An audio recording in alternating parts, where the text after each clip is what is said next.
The air smelled of pine and poverty, two things Harrison Thorne had spent a decade running from. His driver navigated the back roads with the precision of someone who knew money didn't belong here, and beside him sat her, diamonds dripping from her throat, ambition sharpening her smile. I watched from the shoulder of the road, my back screaming under the weight of firewood I'd gathered since dawn. My boys walked behind me in their thrift store jackets, 3 identical mirrors of the man I'd once loved. Avery carried the water jug.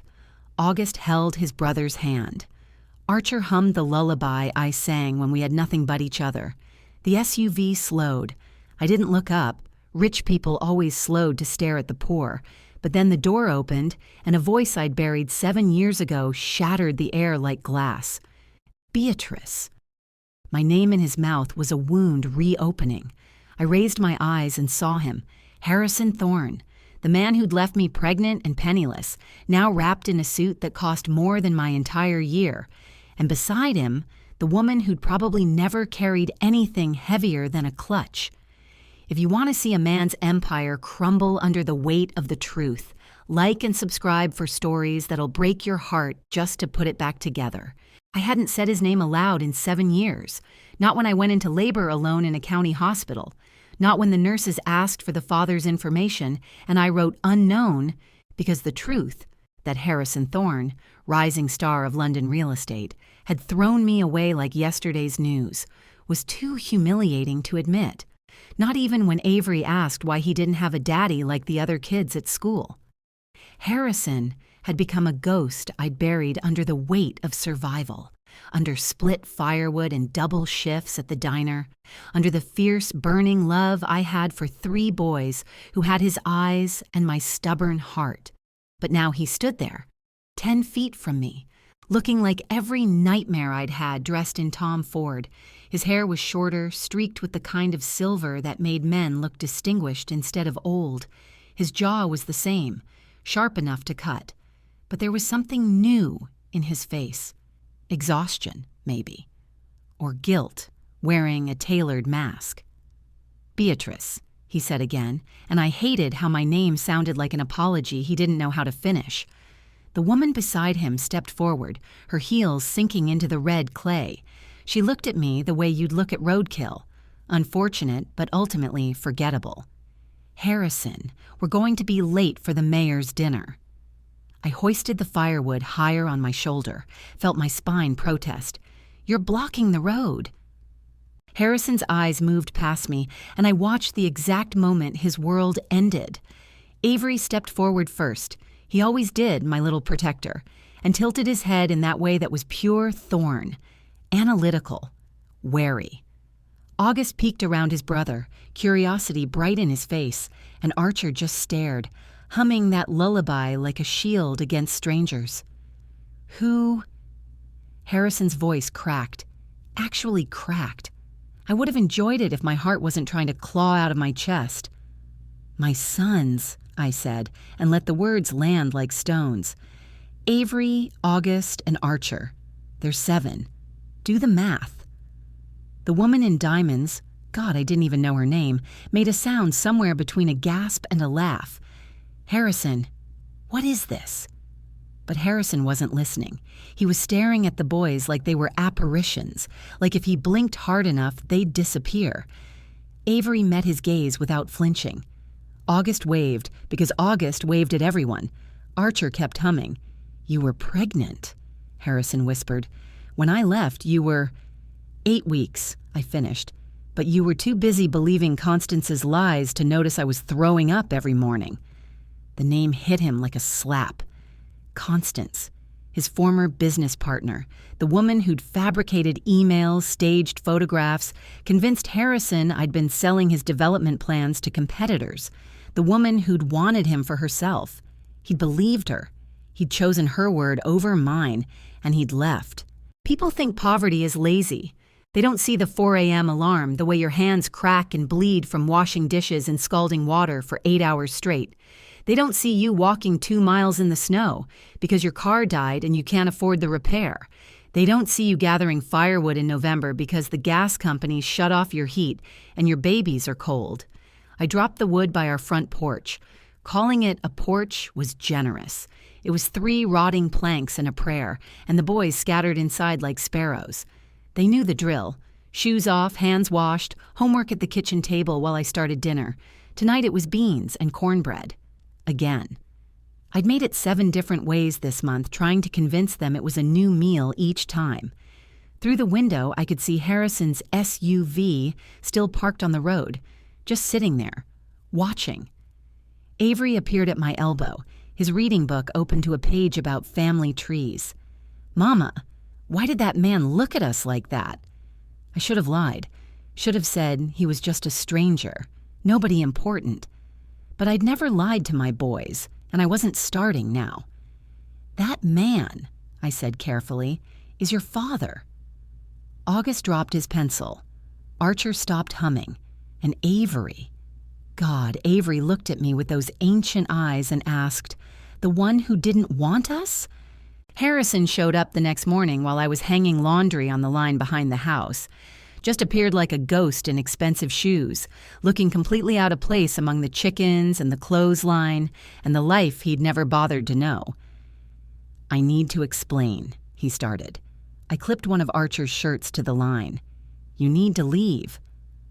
"Beatrice, please, I didn't know about them. If I'd known..." "You would have what?" I spun on him, a wet towel clutched in my fists. "Stayed? Suddenly believed me instead of Constance? Don't rewrite history to make yourself feel better." He flinched. Good. "Constance lied. I know that now. I found the emails, the real ones. She doctored everything, B. She set you up because she wanted me, and I was too blind to see it." "And that's supposed to fix 7 years?" My voice was rising, and I hated it. Hated that he could still make me feel this much.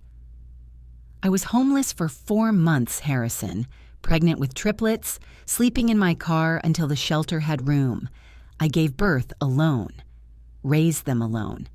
And you expect me to care that you finally figured out the truth?" He pulled an envelope from his jacket, old, worn at the edges. "I found this in Constance's files after she left the company. It's from you, from 8 years ago." I knew what it was before I opened it. The letter I'd written, begging him to come back, telling him about the pregnancy, promising we could work through anything. The letter he'd never answered. "She intercepted it," Harrison said quietly. "She made sure I never saw it. Made sure you thought I'd abandoned you on purpose." My hands shook. "Get off my property." Archer's fever spiked on a Tuesday.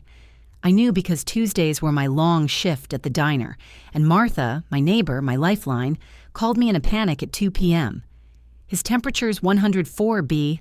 I think you need to come home." I ran 4 blocks in my work shoes, my lungs burning, my mind cataloging everything I couldn't afford. Emergency room copay, antibiotics if it was bacterial, missing work meant missing rent. The math was always impossible. But when I burst through the door, Harrison was there, kneeling beside Archer on the couch, pressing a cool cloth to his forehead while Avery read the thermometer, and August held his brother's hand. "What are you—" "Martha called me," Harrison said, not looking up. "My number was on the card I left yesterday. He needs a doctor, B." "I know that," I snapped, reaching for Archer. He was so small in my arms, burning up like a little furnace. I was handling it. "Let me help." Harrison's voice was soft, broken almost. "Please. Pride is expensive when your child is sick." I swallowed mine and nodded.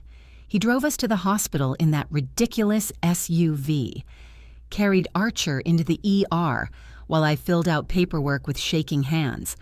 And when the nurse asked about insurance, Harrison handed her a black card and said, "Bill everything to me. Strep throat, antibiotics, and rest. Archer would be fine." But watching Harrison hold my son's hand while the doctor drew blood, I realized something terrifying. The boys were already starting to love him. Her name was Vanessa Cross, and she appeared at my diner during the Thursday lunch rush like a diamond in a coal mine. Slid into a booth, ordered black coffee she didn't drink, and waited until my break to strike. "You're the ex-wife," she said. Not a question. I wiped down the counter. "And you're the new model. Congratulations." She smiled, but it was all teeth and no warmth. Harrison's been distracted since we arrived, canceling meetings, missing calls. I assume that's your doing. I didn't ask him to come back. But you're not sending him away either. She leaned forward. Let me be clear, Beatrice. Harrison has a $50 million development deal closing next week. This town, your little plot of land included, is going to become luxury condos and resort properties. You can either take the settlement he's offering, I'm talking 7 figures, or you can fight it and lose everything anyway. My blood went cold. This land has been in my family for 4 generations. And now it's worth something. Isn't that nice? She stood, dropped a $100 bill on the table for the coffee she hadn't touched. He feels guilty about the children. He'll throw money at you to ease his conscience. Take it. Because the Harrison I know doesn't stay in places like this. He conquers them. She left me standing there, rage and fear warring in my chest. That night, Harrison came to the house with takeout. Chinese food the boys had never tried, and Avery asked him, "Are you staying or are you leaving again?" Harrison looked at me. "That depends on your mother." The town hall meeting was standing room only. Harrison stood at the podium in his suit, flanked by lawyers and architects, presenting his vision, Thorne Estates, a luxury development that would revitalize our dying town, which meant erasing it. I sat in the back with the boys, watching neighbors I'd known my whole life get dazzled by promises of jobs and tax revenue, watching them sell their history for the hope of something better. Then Harrison's eyes found mine, and I saw something shift in his face. "I need to make a correction," he said, and the room went quiet. This development, as planned, would displace 32 families, including... He paused. "Including my own children." Vanessa stood up.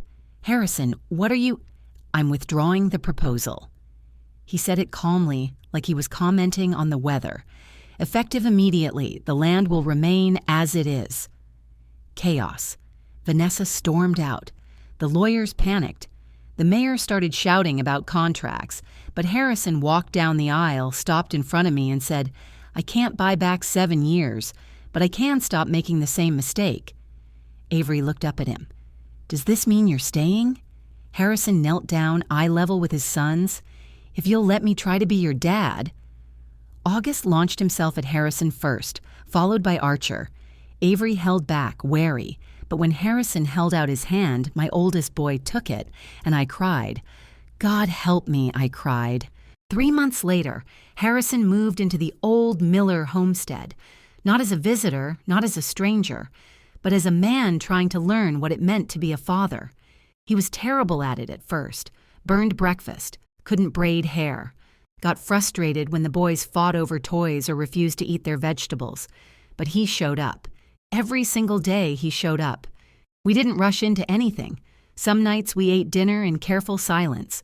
Other nights we talked until the boys fell asleep on the couch between us. He told me about the empire he'd built and how empty it had felt. I told him about the years he'd missed, not to punish him, but because he asked. One evening, Archer climbed into Harrison's lap and said, "Mama says you're our second chance." Harrison looked at me over our son's head, his eyes wet. "I think you're all mine." Vanessa married a tech mogul in Silicon Valley. Constance, we heard, lost everything in a scandal of her own making. The town stayed small and imperfect, and ours. And on a Saturday morning in early spring, I woke to the sound of laughter. Walked outside to find Harrison teaching the boys to chop firewood, badly, dangerously, hilariously, and I realized something.